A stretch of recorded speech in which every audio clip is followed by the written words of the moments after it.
สวัสดีครับทุกคนวันนี้ก็มาพบกับผมเช่นเคยครับผมวันนี้ผมอาสาพาเที่ยวนะครับวันนี้ผมจะพาไปเที่ยวดอยจอมมนนะครับผม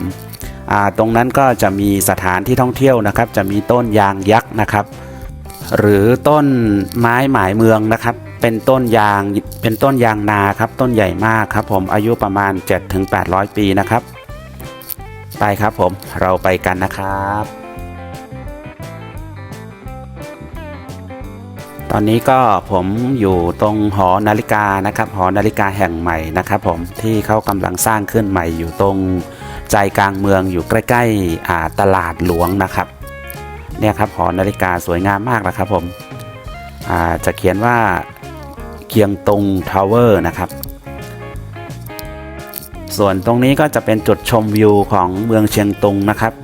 ตรงนี้ก็สวยงามเหมือนกันนะครับผมเป็นจุดชมวิวเล็กๆนะครับตรงทางขึ้นดอยจอมมนนะครับตรงนี้ก็สวยนะครับสวยไม่แพ้ที่อื่นเลยนะครับผม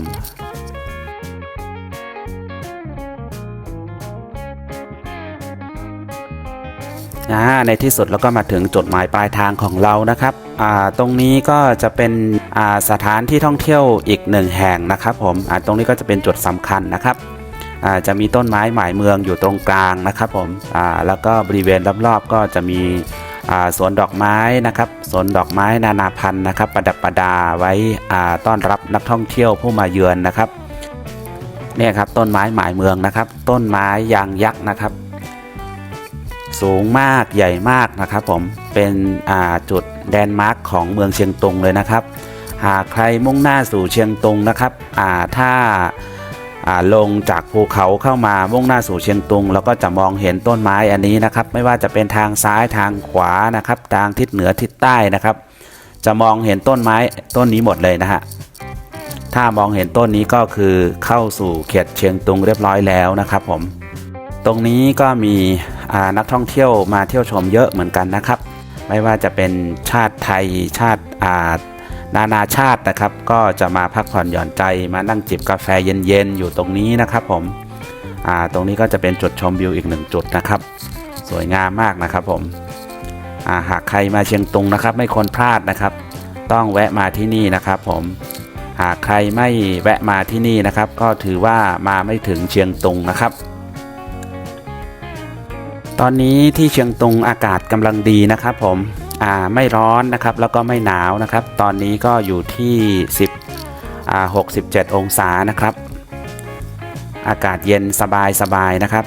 ส่วนตรงจุดนี้ก็จะมีสะพานแขวนนะครับที่เขาสร้างขึ้นมาใหม่นะครับผมตรงนี้ก็เป็นอีกหนึ่งจุดนะครับที่เด็กชอบมาเล่นกันนะฮะสะพานโยกเยกนะครับตรงนี้ก็ไม่ค่อยเหมาะกับคนผู้มีอายุเท่าไหร่เนาะเนี่ยถ้าเดินข้ามไปมันก็จะเซไปเซมานะครับผมมันจะโยกเยกนะครับมันก็ไม่ค่อยเหมาะกับผู้สูงอายุเท่าไหร่เนาะเวลาเดินไปมันก็จะเวียนหัวนะครับแล้วก็ไม่ค่อยเหมาะกับคนที่กลัวความสูงนะครับเพราะว่ามันก็สูงพอสมควรนะฮะ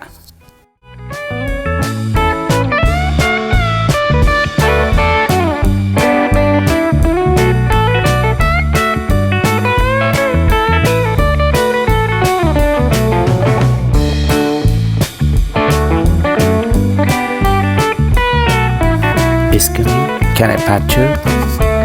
Thanks.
ยืนอยู่ตรงจุดกลางสะพานแล้วก็มองขึ้นไปนะครับก็จะเห็นต้นไม้ยางยักษ์อยู่ตรงกลางพอดีเลยนะครับสะพานก็โยกเยกนะครับผมก็สนุกดีนะครับเดินไปนะครับเดินไปค่อยๆเดินไปนะครับผมส่วนไอ้ตัวเล็กก็ชอบแกล้งตลอดเลยนะครับ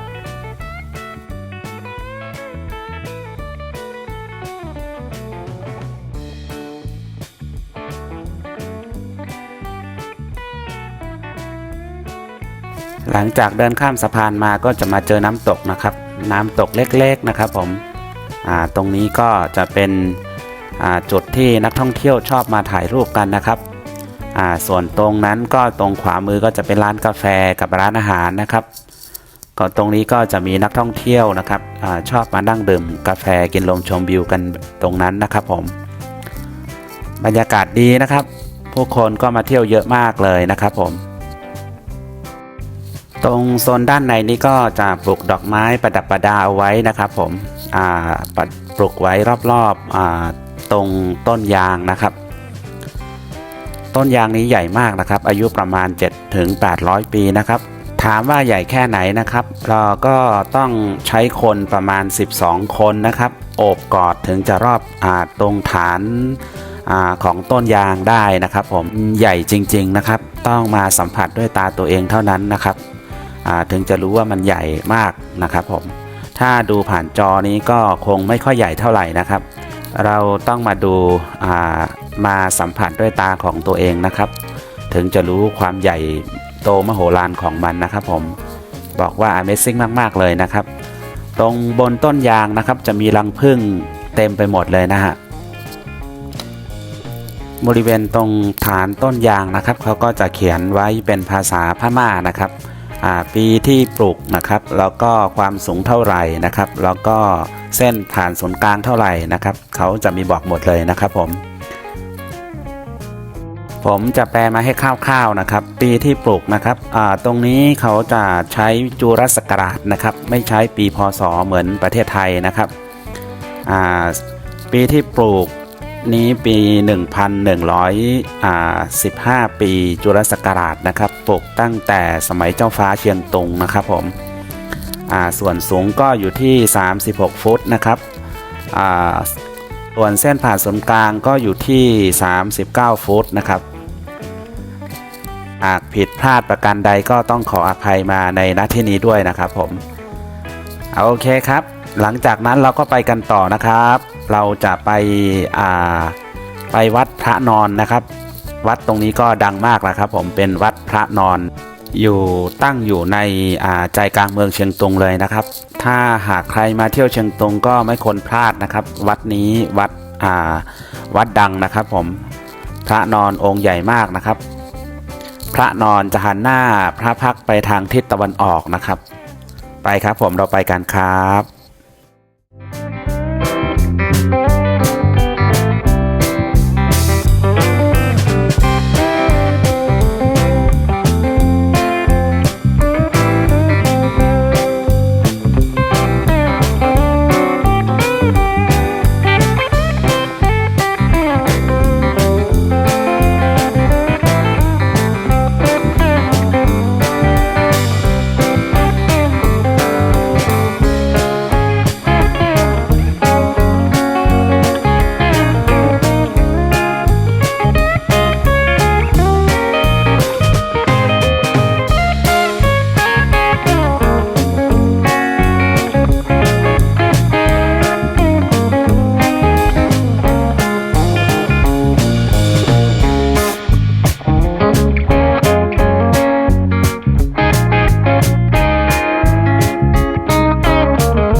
ตรงทางที่เราขับรถผ่านนะครับก็จะเจอวัดจีนนะครับผมแล้วก็จะเจอประตูป่าแดงนะครับเป็นประตูเมืองเชียงตุงนะครับผมที่หลงเหลืออยู่ณที่แห่งเดียวนะครับเนี่ยครับประตูป่าแดงนะครับผม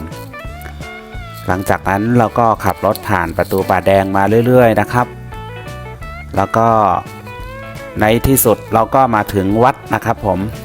วัดพระนอนนะครับสวยงามมากนะครับ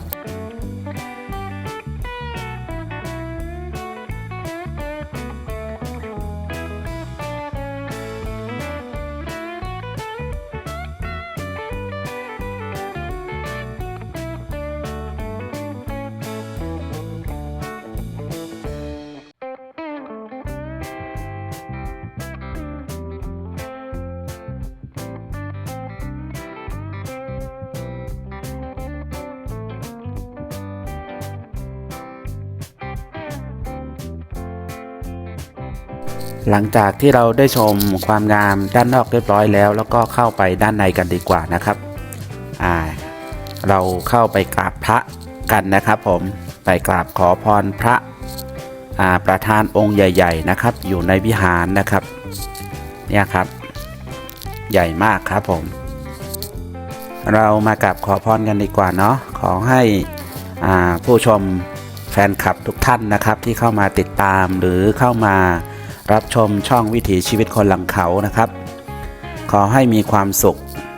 สวัสดิ์นะครับขอให้สุขภาพร่างกายแข็งแรงร่ำเงินรวยทองนะครับไม่ว่าจะคิดสิ่งใด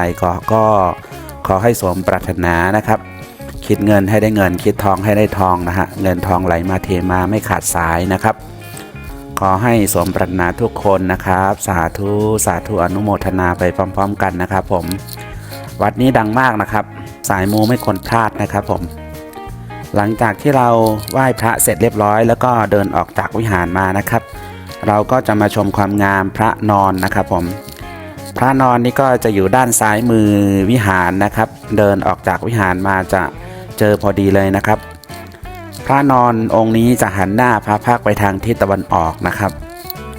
สวยงามมากองค์ใหญ่มากเลยครับ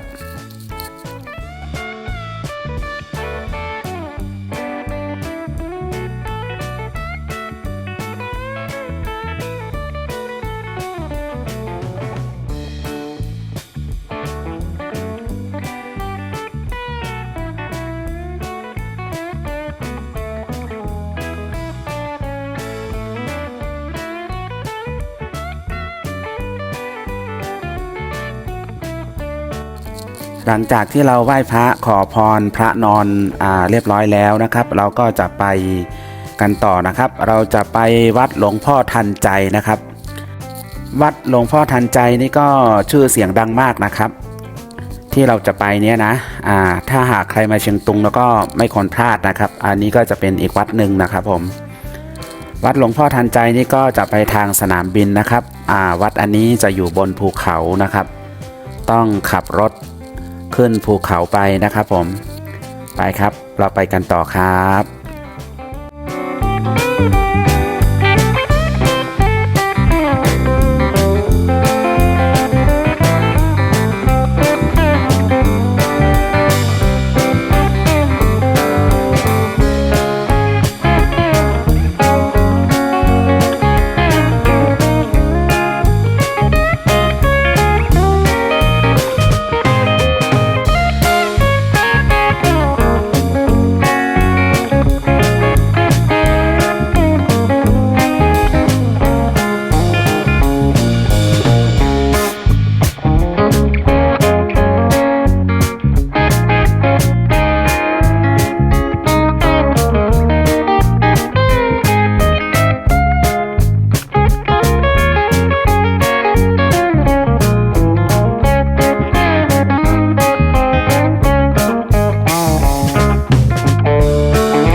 หลังจากที่เราออกจากตัวเมืองมาสักพักนะครับเราก็มาเจอทาง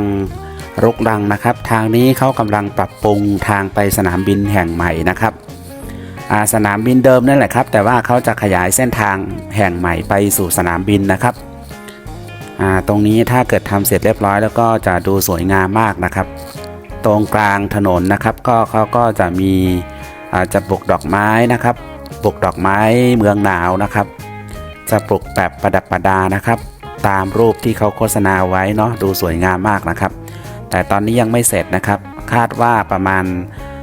ปีหน้านะครับปีหน้าฟ้าใหม่มาอีกรอบหนึ่งคงเสร็จเรียบร้อยแล้วนะครับเดี๋ยวถ้ามีโอกาสไว้มาชมกันต่อนะครับผมนี่ครับผมเจอแล้วครับเจอทางขึ้นวัดแล้วครับต้องขับรถขึ้นเขาไปนะครับเขาก็ไม่ค่อยสูงเท่าไหร่นะครับผมจากนี้ขึ้นไปก็ไกลพอสมควรนะครับขับขึ้นไปเรื่อยๆนะครับผม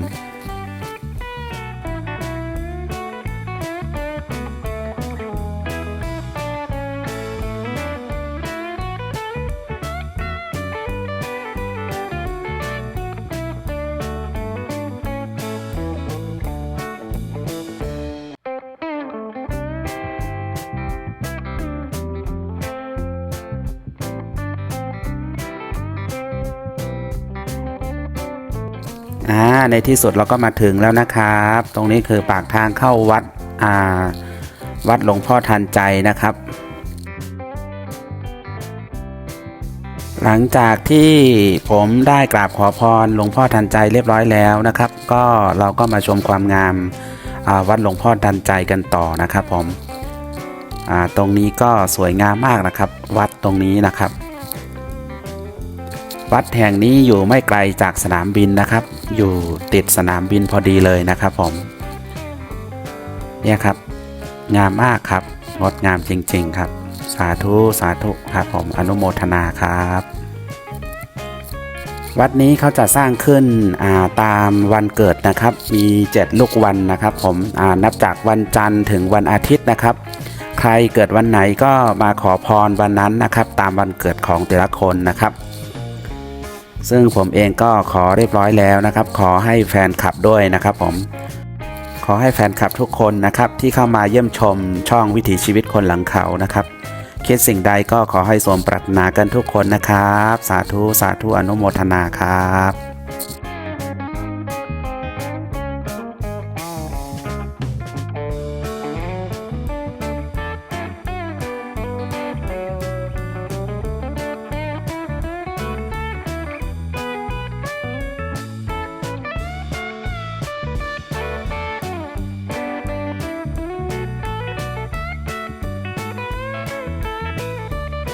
หลังจากที่ผมไหว้พระขอพรหลวงพ่อทันใจเรียบร้อยแล้วนะครับแล้วก็กำลังจะเดินทางกลับเข้าเมืองนะครับหากท่านไหนอยากติดต่อสอบถามนะครับหรือมีข้อสงสัยหรืออย่างไรนะครับช่วยฝากคอมเมนต์ไว้ในช่องด้านล่างได้นะครับผมเขียนเข้ามาติชมรายการได้นะครับยินดีนะครับยินดีรับคำติชมครับผมขอบพระคุณทุกท่านนะครับที่เข้ามาเยี่ยมชมช่องวิถีชีวิตคนหลังเขานะครับขอบคุณมากๆครับผมหากใครชอบคลิปนี้ก็ขอฝากกดไลค์กดแชร์กด Subscribe ไว้นะครับหากมีคลิปใหม่เข้ามาท่านจะได้ไม่พลาดชมนะครับยังไงก็ผมขออนุญาตปิดคลิปก่อนนะครับผมเจอกันใหม่ในคลิปหน้านะครับสวัสดีครับ